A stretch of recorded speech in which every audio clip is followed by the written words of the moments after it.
ये है अंकल की साइकिल। आप थोड़ा जी बताए ଆପଣ ଏଇ ସାଇକେଲଟା କେମିତି ଆପଣ ବନେଇବା ପାଇଁ ଚାହିଁଲେ? ଇଚ୍ଛା ହେଲା ଟିକେ ବନେଇବା ପାଇଁ ଗୋଟେ ବଲ୍ ଜଳେଇଲୁ ଜଳୁ ଜଳୁ 10ଟା ବଲ୍ ଜଳେଇଦେଲି ଭଲ ହେଇଗଲା। ଆପଣ କହୁଛି ହେଲା ଆପଣଙ୍କୁ କେମିତି ଲାଗିଲା, କେମିତି ଫିଲ୍ ହେଲା ଯେ ଗୋଟେ ସାଇକେଲଟାକୁ ଆପଣ ଏତେ ମଡ଼ିଫାଏ କରିକି ହେଉଛି ଲାଇଟ୍ ଫାଇଟ୍ ଲଗେଇ ପାରିବେ? ଗାଡ଼ି ଯେମିତି ଲାଇଟ୍ ଲାଗେ ଭଲ ଦେଖାଯାଏ ସେଇଭଳିଆ ଟିକେ ଲାଗିଲା ସାଇକେଲଟା ସଜେଇବାକୁ ଟିକେ ଭଲ ଲାଗିବ ବୋଲି ସଜେଇଦେଲି ଆଉ। କିନ୍ତୁ ଆପଣଙ୍କ ସାଇକେଲଟା ବହୁତ ବହୁତ ବଢ଼ିଆ ଦେଖାଯାଉଛି। ଟିକେ ଆପଣ ଦେଖିପାରିବେ ଆଗଆଡ଼େ ହେଉଛି ଏଠି ଲାଇଟ୍ ଲାଗିଛି, ଭୋଲେନାଥଙ୍କର ଲାଇଟ୍ ଲାଗିଛି ଏଠି। ଏଠି LED ତା ସହିତ LED ଚାରିଆଡ଼େ ଅଛି।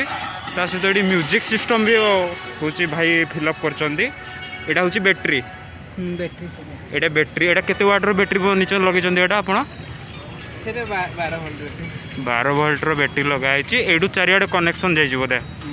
ଏଇଠୁ ଚାରିଆଡ଼େ କନେକ୍ସନ୍ ଯାଇଛି। ପଛାଡ଼ ଟିକେ ଭାଇ ସାଇଡ୍ ହେବେ। ପଛାଡ଼େ ମଧ୍ୟ ୟା ସହିତ ଏଠି ରିଫ୍ଲେକ୍ଟର ମଧ୍ୟ ହେଉଛି ଲାଗିଛି, ଯେଉଁଟାକି ବହୁତ ଖୁବ୍ ସୁନ୍ଦର ଦେଖାହେଉଛି।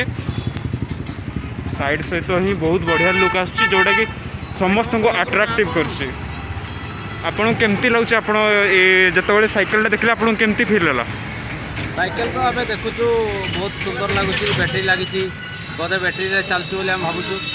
ଲାଇଟ୍ ବି ଭଲ ଲାଗୁଛି।